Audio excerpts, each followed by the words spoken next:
The instant I sit down to record a video today, one of the neighbors just starts mowing their lawns very loudly. Such is the way of New Jersey during the summer.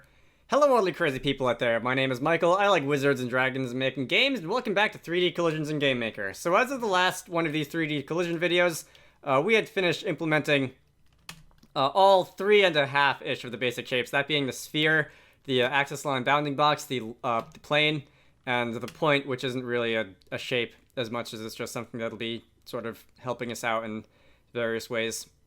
Anyway, all 4 of these objects have collision with each other, so we can detect, for example, collision with a sphere versus an axis line bounding box. So we can move the sphere in and out of the box and see where and when it, anyway, it collides. We can see that there is collision detection there, no longer. And in this video, we're going to be going a step beyond that, and we're going to be dealing with various types of lines, that being the ray, which is defined by an origin point and a bearing, so a direction that it's heading in, and a line segment, that being defined by a start and an end point. And we're going to be detecting collision with those against each of these shapes. Raycasts especially are useful in games if you want to do something like, for example, figuring out if a bullet is about to strike something, if a bullet approximated by a point in space traveling through the air at high speed has intersected another object, that sort of thing. And line segments are less commonly used, but they're very similar in the math that we have to do, so we can make them work. So I've made some changes to this project.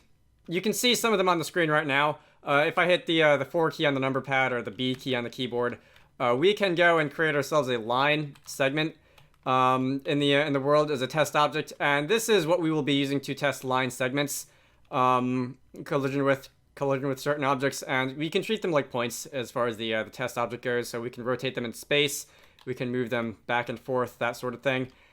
Rays we'll be treating a little bit differently. For rays, I've added the screen to world script from a bunch of videos ago last year. I've tidied it up a little bit to make it work a little bit better with our code. So instead of returning the array of values, it returns a vector 3. The screen to world function does. And instead of making array a shape that will be instantiating, rays will be handled slightly differently. And that is that in the draw event, we will be getting the mouse vector with the screen to world script. So the X and Y are just going to be the mouse's position in the window. The view matrix is going to be the view matrix. So I've separated this out from the camera set view mat function, and the projection matrix is just likewise going to be the projection matrix. After that, we're going to be instantiating ourselves a collision ray object using the X from Y from Z from the origin of the camera and the mouse vector. So we will have a ray starting at the camera's position and traveling off in the direction that the mouse is looking. And then we'll be checking shape 1 to see if there's a collision with the ray. If there is, we'll be printing it out in the console, and then doing the same for shape 2. This isn't by the end of this this code here. By the time I'm done with this code, I will have something more visual on the screen, so that we can see where the ray intersects the objects. But for now, a printout in the console will do. The shapes all have their check ray and check line methods. They're empty right now, so they don't return a value, or rather they return undefined by default. I've also added the checkpoint, check sphere, etc. to the collision ray class and the collision line class. A while ago I said I wasn't going to do this, but honestly, it makes the code a little bit more uniform. It makes lines and rays it makes it so that you can treat them the same as the other shapes in a lot of ways. And all they do is, all these methods do is call the points check line, the spheres check line, anyway. So it's not like we really have to write any new code for that. Check ray and check line against each other are just going to return false. You can, of course, if you want, figure out if 2 lines in space intersect each other, but the cases where that's going to be useful in the game are few and far between outside of rather niche subjects such as making a game that's actually about geometry or something like that, in which case you probably implemented this math yourself anyway. Let's see, that is the changes to the shape classes. The tests, I've added the call line test class. That doesn't really do anything special. You can move it around the same way that you can move around the other test classes. Its draw function is a little different. Instead of drawing a vertex buffer, it's going to just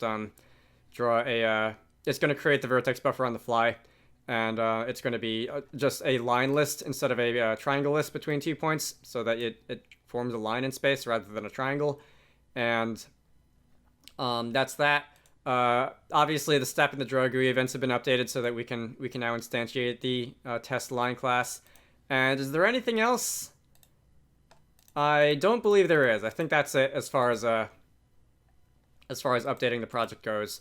So let's talk about math. We're gonna start with the check Ray method inside the point class, and this is gonna be easy enough. By this point in this video series, you probably know what's coming, and that is going to be, we're going to be fetching the nearest points to the ray. So we can say var nearest. It's going to be ray dot nearest point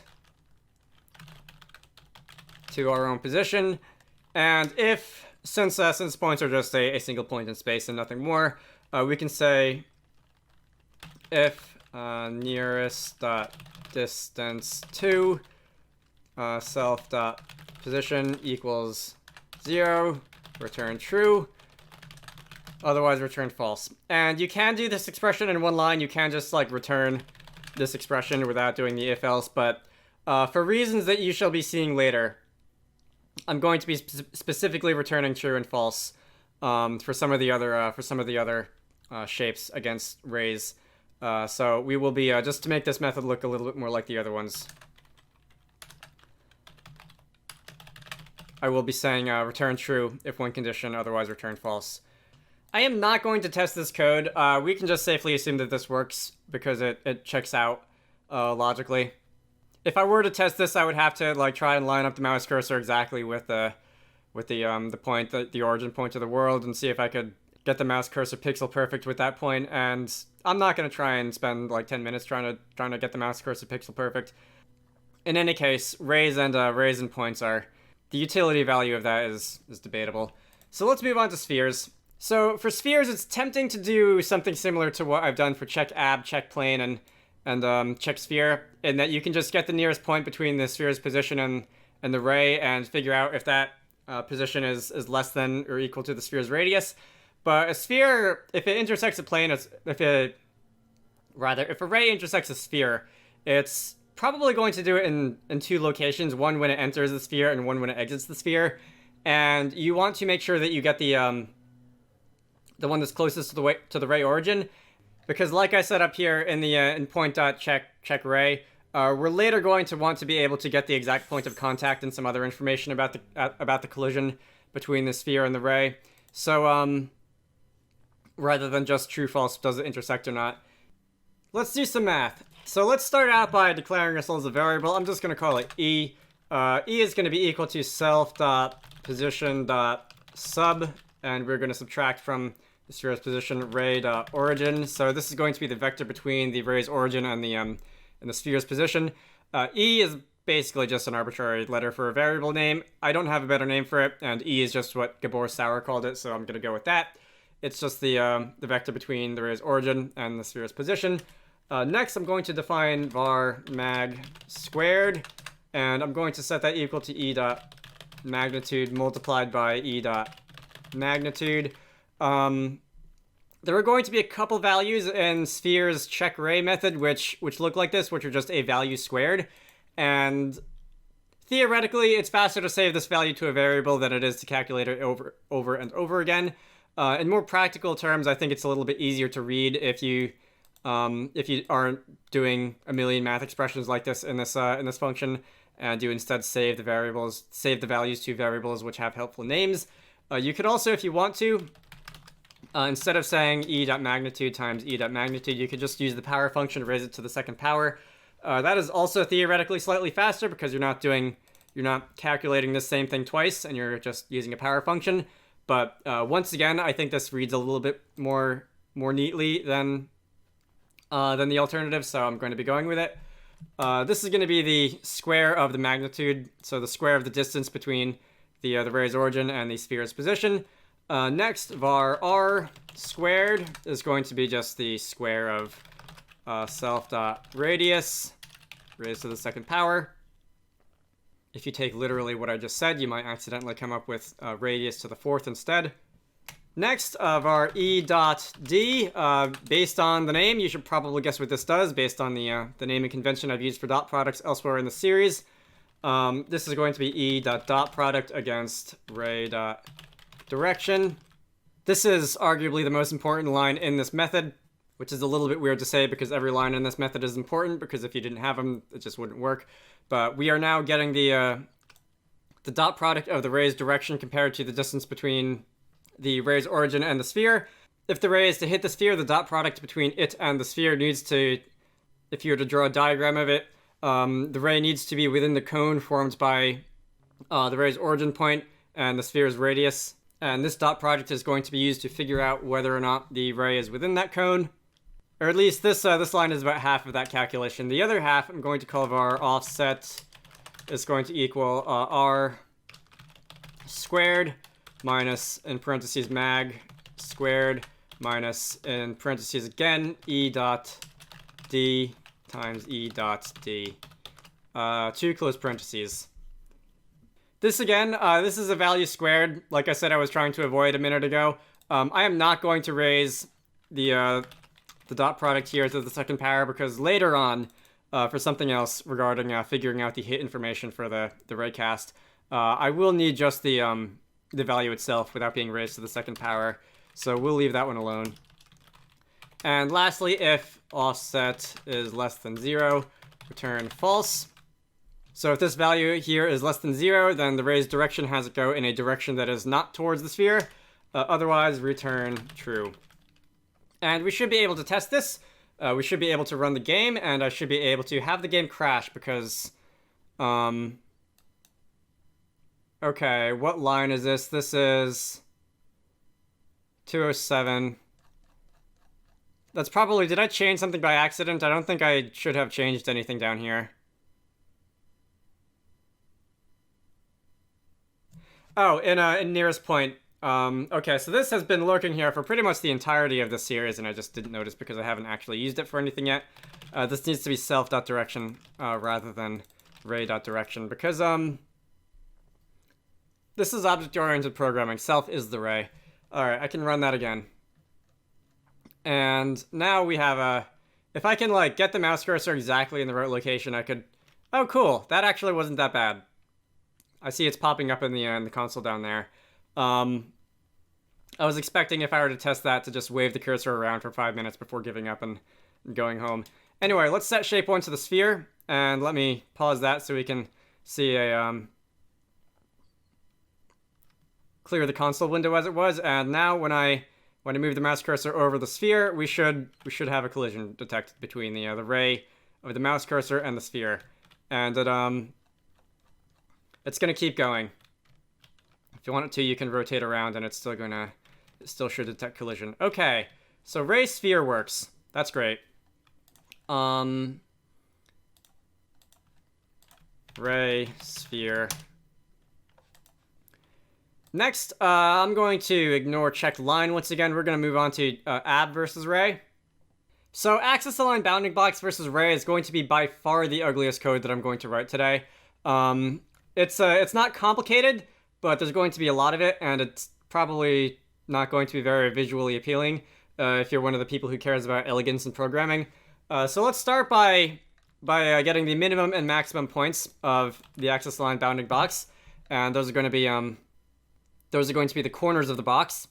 So the most common way of trying to visualize whether a ray intersects a cube or some other rectangular prism object is to project the cube onto a flat surface. So if you were to unroll the box onto a flat plane, project the ray onto a flat plane, and then just see if the ray intersects any of the 6 sides of the box.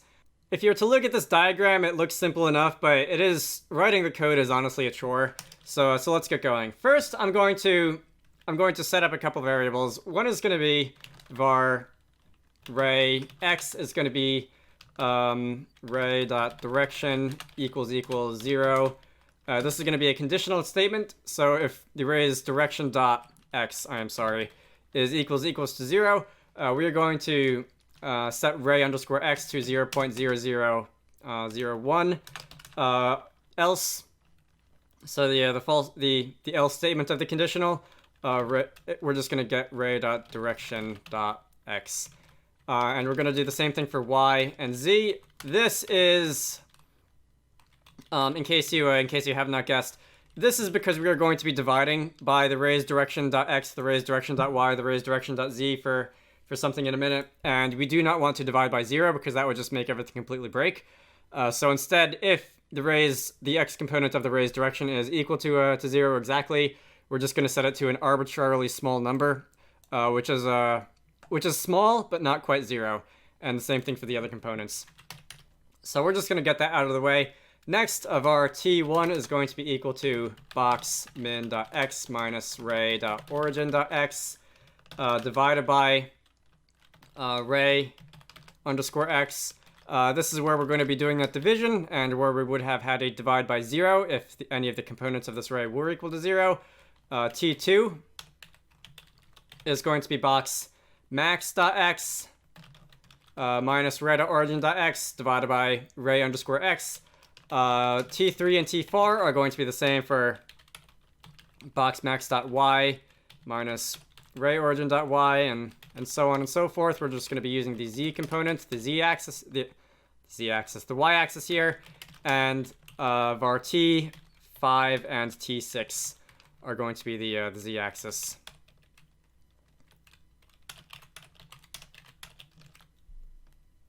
So if an axis-aligned bounding box is defined as the space that's bounded by 6 planes, or just a shape that has 6 sides, all at 90-degree angles to each other, T1 through 6 are just going to be representing those 6.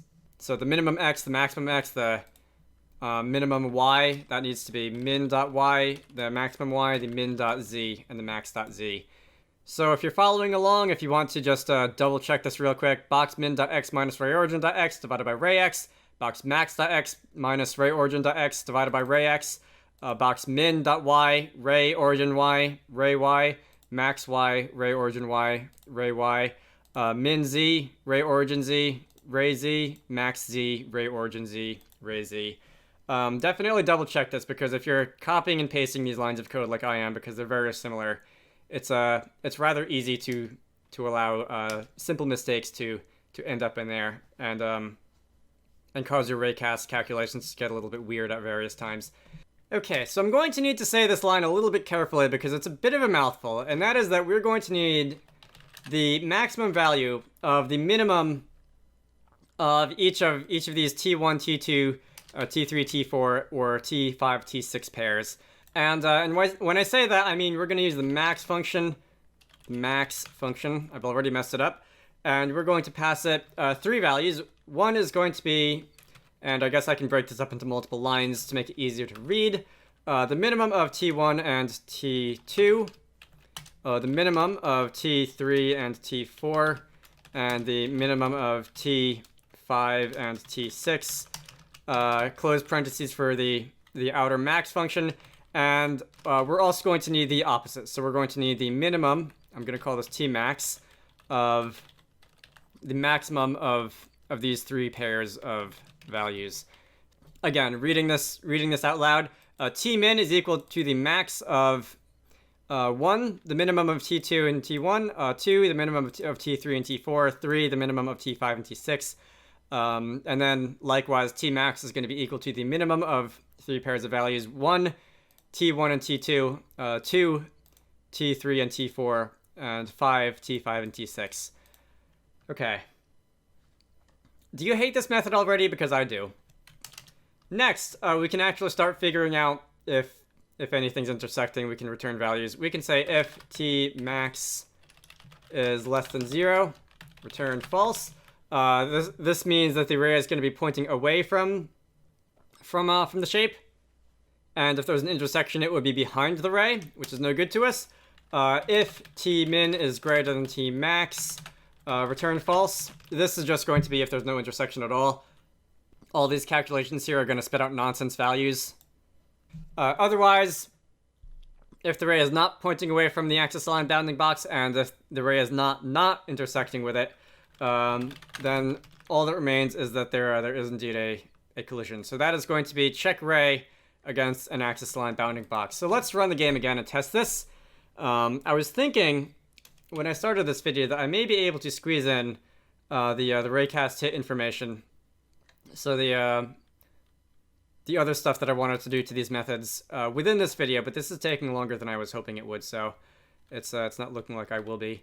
So we can see that when I do that, when I mouse over the box, any of the faces, we are seeing that call test ab is under cursor, so we are indeed detecting a collision between the mouse cursor and this thing, which is good.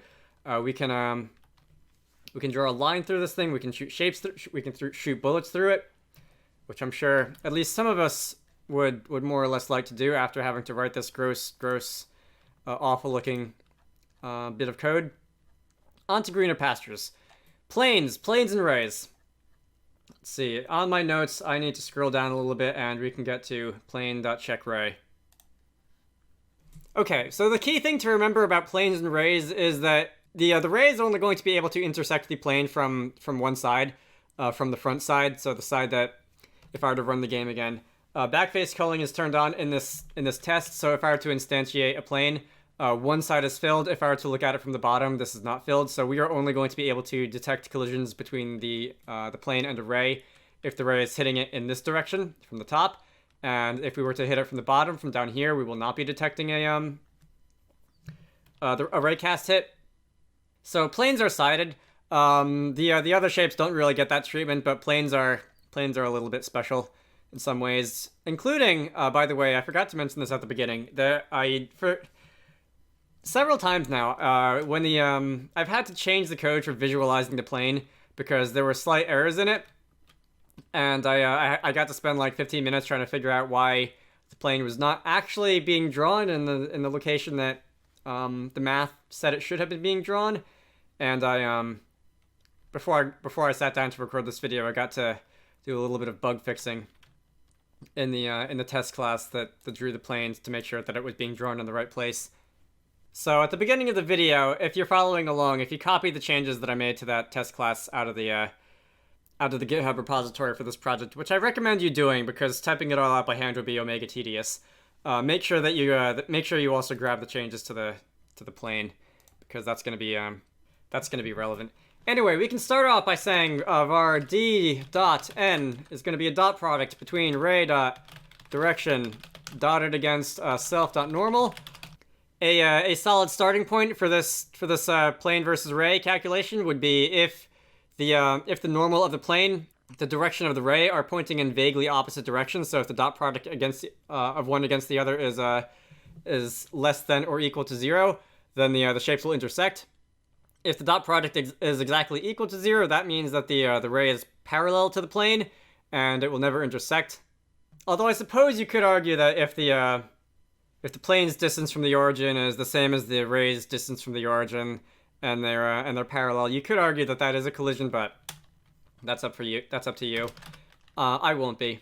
Hey. I can tolerate, like, if a point is flush against a sphere, or if a point is flush against an axis line bounding box, I can tolerate saying that that's qualifies as a collision, but I have a harder time saying that with a ray. So if d.n is greater than or equal to 0, return false. So we can take an early out there. Else, we're going to be defining another dot product, which is going to be o.n, which is going to be ray.origin dot product against the plane's normal. Next, we're going to define another variable t, and that is just going to be self.distance minus o.n divided by d.n. There's a part of me that feels bad for just glossing over the math, the exact math that's happening in every one of these statements, but I also know that this 3D collision series is way too long as it is, and I don't want to add another like 50% to its runtime just by talking about a million different math equations. Some of the simpler ones I'll describe, like when it comes to spheres and stuff, but I'm sure by this point most of you care less about how this is derived and more about just getting it to work in the first place, so I'm going to try and speed things up. If t is less than 0, t is less than, wow, come on, help. If t is less than 0, return false. Otherwise, return true. Okay. So that's going to be checking a raycast against a plane. I can run this code, and if I were to bring in a plane, we can see call plane test is under the cursor. This is an easy one to see. The plane is pretty big. It's pretty easy to hit. If I were to look up at the ceiling, oops, no. All right, look up at the ceiling. Pause the console down there. If I were to move the mouse cursor up here at the sky, we are not intersecting the plane. If I were to move it down, we would start to intersect the plane again. If I were to rotate the plane in some direction and move the mouse cursor over here, we are not intersecting the plane. If I move it over, we are. And you can rotate this plane in any which way you want, and we will be detecting collisions when we will be detecting an intersection when the mouse cursor is over it. Again, if I were to make this upside down, and if I were to look at it from the back, you can't see it, but the plane is sort of facing this direction. The normal is more or less going where the mouse cursor is. If I were to move the cursor anywhere in here, we can see we are not detecting a collision. Okay, and if I were to rotate around to the front, we are. So that is a raycast against a plane. All right, the math for this is much nicer than the math for ray against an ab, which I'm happy about. I dread the day that I'm going to talk about oblique bounding boxes, which is rotated cubes, because the math for that is, particularly when it comes to raycasts, is many times worse than this, and that's probably going to take a solid minute to get through. But that's it for now. We have raycasts against each of these basic shapes. I am going to stop now. I am not going to try to do the extended raycast hit information in this video because this has gone on for far too long as it is. Instead, let's just make a commit. I have been meaning... Can I break this up into multiple commits? If I were to, for a moment, clear out, call check ray. I think I can get this into multiple commits. So this is going to be the ab against the ray, ab, ray, and if I were to bring it back, this is going to be the plane against the ray. Anyway, if you want the code for this, the GitHub repository is in the video description. Look for the week 5 Raycast branch, although by the time this video is public, that should be merged into master.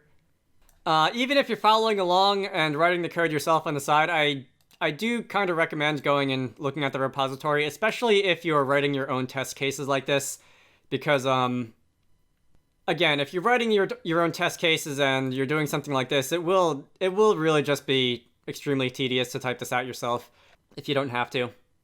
And also, there was the one bug earlier in the way that the planes are being drawn that were causing them to sometimes end up in the wrong place. That was a bit of a problem. Otherwise, I try to post about 2 game dev videos a week, one of this and one Let's Make a Tower Defense game. I do both 3D collisions and as well as other things in 3D in GameMaker, as well as just other things in GameMaker. So if you're interested in any of that, or just a whole bunch of Let's Plays, feel free to stick around and subscribe. Otherwise, I have a Patreon, so if you want to contribute towards these videos being made, there will be links to that in all the usual places. You can see your name in the credits, hear yourself shouted out at the end, see a preview of my future plans, that sort of thing. Otherwise, I hope you found this useful, and I will see you all later. Special thanks to Connor, David Key, Edward Holt, Emily Koyo, Halo Factory, Posho, Sindra Larson, Tusk, and Zenith for supporting these videos. If you want to see your name in the credits or to hear yourself shouted out at the end, head on over to the Patreon page down in the video description to join the fun.